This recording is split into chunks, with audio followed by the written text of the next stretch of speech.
अस्सलाम वालेकुम नाज़रीन, सियासत टीवी के आलमी खबरनामे में आपका खैर मक़दम है। मैं हूं मोहम्मद शौकत और सबसे पहले नज़र डालते हैं सुर्खियों पर। रूसी सदर पुतिन दौरा हिंदुस्तान पर आज पहुंचेंगे नई दिल्ली। अमेरिका हिंद कशीदगा ताल्लुकात के दरमियान पुतिन का दौरा अहमियत का हामिल। जल्द रफ़े बॉर्डर को खोल दिया जाएगा, इसराइल का बयान। हज़ारों की तादाद में बीमार और ज़ख्मी इलाज की सहूलतों तक रसाई हासिल कर सकेंगे। हम यहाँ रहने के लिए हैं, ट्रंप के सोमालियों को कचरा कहने के बाद इल्हान उमर ने किया जवाबी हमला। पाकिस्तान में फौजी चीफ जनरल आसिम मुनीर के करीबी बिलाल बिन साकिब ने पीएमओ से दिया इस्तीफा। जनरल आसिम मुनीर को नया डिफेंस चीफ बनाने का मामला अब तक बर्फदान की नजर।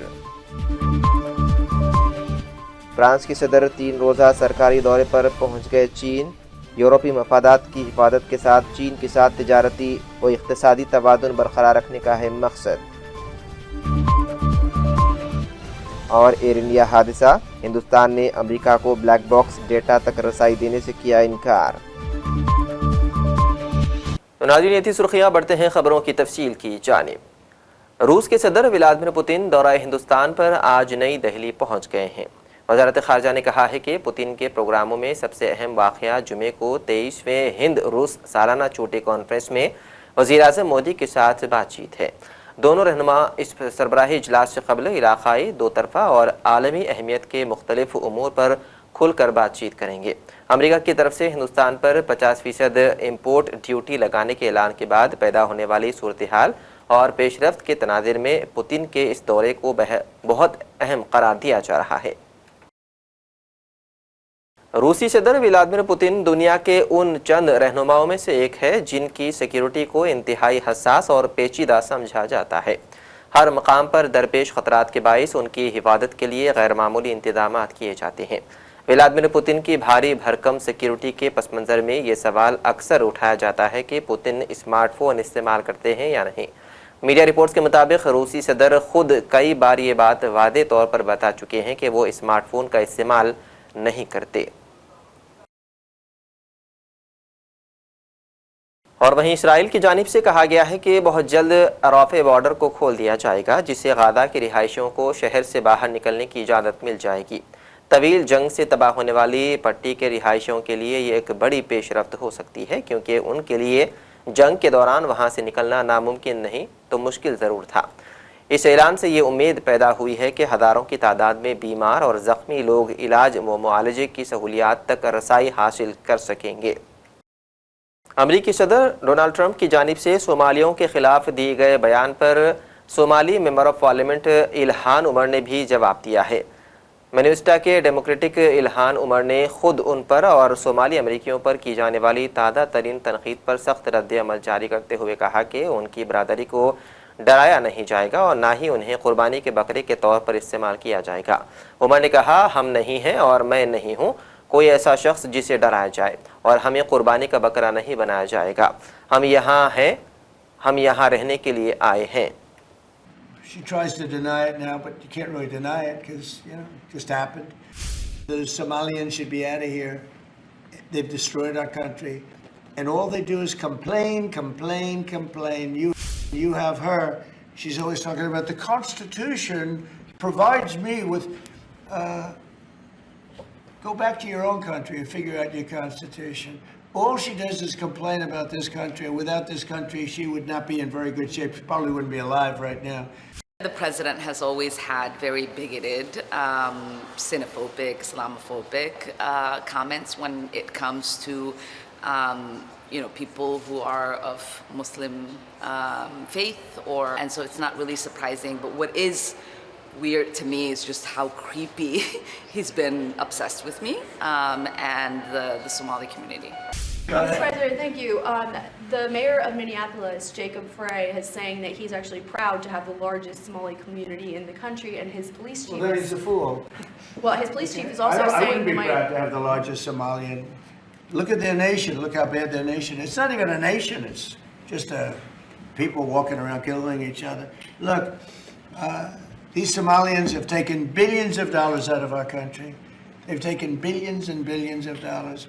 they have a representative, Ilhan Omar, who they say married her brother. It's a fraud. She tries to deny it now, but you can't really deny it because, you know, it just happened. She shouldn't be allowed to be a congresswoman, and I'm sure people are looking at that. And she should be thrown the hell out of our country. And most of those people, they have destroyed Minnesota, okay? Minnesota, you have an incompetent governor. You have a crooked governor. He's crooked as hell, but he's incompetent. Walz he should be ashamed. That beautiful land, that beautiful state, it's a hellhole right now. And the Somalians should be out of here. They've destroyed our country. And all they do is complain, complain, complain. You have her. She's always talking about the Constitution provides me with, go back to your own country and figure out your Constitution. All she does is complain about this country. And without this country, she would not be in very good shape. She probably wouldn't be alive right now. So Somalia is considered by many to be the worst country on earth. I don't know. I haven't been there. I won't be there anytime soon. I hope. But what Somalia, what the Somalian people have done to Minnesota is not even believable. It's not even believable. And a lot of it starts with the governor. A lot of it starts with Barack Hussein Obama, because that's when people started coming in. And you have to have people come in that are going to love our country, cherish our country. They want to kiss our country goodnight. They talk about our country. We want them to pray for our country. This is not the people living in Minnesota. And she's a disaster. She should not be, and her friends shouldn't be allowed. Frankly, they shouldn't even be allowed to be congresspeople, okay? They shouldn't even be allowed to be congresspeople because they don't represent the interests of our country. The president has always had very bigoted, xenophobic, Islamophobic comments when it comes to people who are of Muslim faith or people who are black.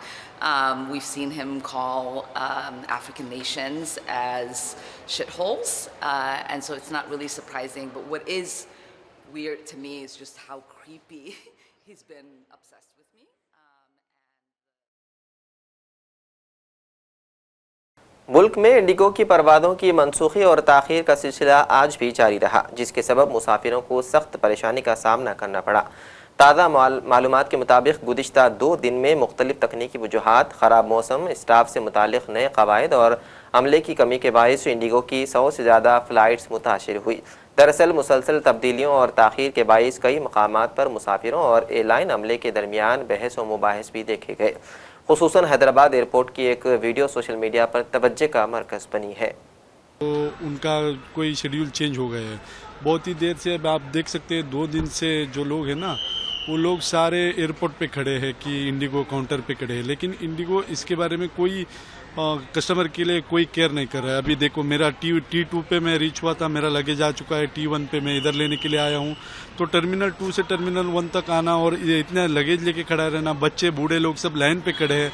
और Indigo इतना careless हो चुका है कि वो care ही नहीं कर रहा है कस्टमर्स, बूढ़े लोग। आप टर्मिनल 2 पे देख सकते हैं कि तो फ्लाइट इधर आ गए, डिले आ चुके हैं, फ्लाइट निकल चुके हैं, कई फ्लाइट निकल चुके हैं। तो उनको एक सुविधा भी नहीं ट्राई किया है, पानी पूछने वाला नहीं है, वो उधर एक चेयर भी नहीं रखा है। इन लोगों ने इतना काम किया है, लेकिन इनका जो रिप्रेजेंटेटिव रहते हैं ना, वो भी एग्जीक्यूटिव्स और वो भी कहते हैं हम कुछ नहीं कर सकते सर, ऊपर से ऑर्डर है, जो बोला है वो कर सकते हैं। कितने घंटे लगे आपको? मैं अभी सुबह में, मेरे को कल 11 बजे का फ्लाइट था, लेकिन मैं रीच हो चुका हूँ आज 8 बजे रीच हो चुका हूँ। मैं मेरे को कल मुंबई 8 बजे रीच हो चुका हूँ। मैं दिल्ली से निकला था, दिल्ली से मुंबई आके मेरा हुबली पे कनेक्टेड फ्लाइट था, लेकिन इधर क्या हो गया, वो भी मिस हो गया, वो डिले की वजह से कनेक्टिंग फ्लाइट मिस हो गया। अभी मेरे को कल तक रुकना पड़ेगा। एक आदमी इधर आएगा, मेरा भी लॉस होगा, मैं जो काम पे चल रहा हूँ ना, उधर का लॉस होगा, वो कौन देगा? इंडिगो तो नहीं देगा। वो बोल रहे कि कल के लिए शेड्यूल करेंगे। तो मेरे को तो कल मिल गया, लेकिन कितने लोगों को 6 तारीख का 7 तारीख का ऐसे शेड्यूल कर रहे हैं, तो वो लोग क्या कर सकते हैं? इधर रह के क्या करेंगे? अगर बूढ़े लोग हैं, उनको हॉस्पिटल की कोई ज़रूरत रहेगी, कोई एक पानी भी पूछने वाला इधर नहीं है। इतना केयरलेस हो चुका है एयरलाइन। इसके बारे में हमारा एविएशन मिनिस्टर है ना, उनको ये न्यूज़ जानी चाहिए और ये रूल्स एंड रेगुलेशन जो है ना ये संभालना चाहिए। अगर एयरलाइन की वजह से उनका जो शेड्यूल चेंज होता है तो जो यात्री आते हैं ना उनको जो सुविधा रहता है वो रहने की सुविधा हो या ना तो दूसरे एयरलाइन पे उनका टिकट कराया दिया जाए हो। सब एयरलाइन में इतना ग्लिचेस नहीं है, लेकिन इंडिगो में बहुत ही ज़्यादा ग्लिचेस आ रही है। इंडिगो केयरलेस हो चुका है इंडिया में, तो टोटली उनको क्या है वो उनके पैसे के देख रहे हैं, कस्टमर का पैसे का और उनका वैल्यूज़ का नहीं देख रहे हैं। वो हम कह रहे हैं कि दूसरा कनेक्टिंग फ्लाइट्स अगर मेरा हुबली को है, मैं हैदराबाद जाके हुबली जा सकता हूँ, लेकिन वो कनेक्टिंग नहीं दे रहे, वो डायरेक्टली देने के लिए सोच रहे हैं कि उनका लॉस हो जाएगा, ये देख रहे हैं। वो हमारे नहीं सोच रहे कि हमारे जो है वो कल उधर मेरे काम के ऊपर जा रहा हूँ, कोई बच्चों का एग्जाम्स है, कोई किसका जो प्रॉपर्टी का काम है, कोई इंपॉर्टेंट मीटिंग से आया हुआ है, उनका कुछ नहीं सोच रहा है इंडिगो। पाकिस्तान में जनरल आसिम मुनीर को नया डिफेंस चीफ बनाने का मामला अब तक फंसा हुआ मालूम पड़ रहा है। वक्त गुजरता जा रहा है लेकिन ऑफिशियल ऐलान सामने नहीं आया है। कहा जा रहा है कि नवाज शरीफ इस बात के लिए राजी नहीं है कि जनरल आसिम मुनीर को डिफेंस चीफ बनाया जाए। यही वजह है कि 5 दिन गुजर जाने के बाद भी आसिम मुनीर से मुतालिक नोटिफिकेशन जारी नहीं हुआ है। इस दरमियान जनरल आसिम मुनीर के करीबी तस्वुर किए जाने वाले बिलाल बिन साकिब ने PMO से इस्तीफा दे दिया है। बिलाल को वजारत ओहदे का दर्जा भी दिया गया था, लेकिन अब बिलाल ने PMO से खुद को अलग करने का फैसला किया है।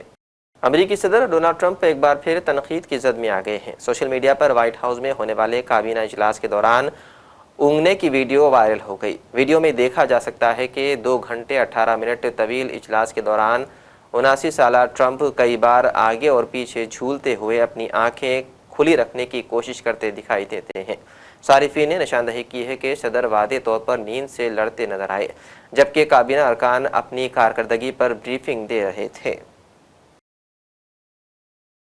फ्रांस के सदर इमानुएल मैक्रोन 3 रोज़ा सरकारी दौरे पर चीन पहुंच गए हैं, जहां चीनी सदर शी जिनपिंग ने अपने फ्रांसीसी हममनसब का बीजिंग पहुंचने पर प्रतिपाक इस्तेमाल किया। यह दौरा ऐसे वक्त में हो रहा है जब यूरोप और चीन के दरमियान तिजारती और सिक्योरिटी ताल्लुकात नाजुक मरहले में हैं। इस दौरे का मकसद यूरोपीय मफादात की हिफाजत के साथ चीन के साथ तिजारती व इक़्तिसादी तवादुन बरकरार रखना है।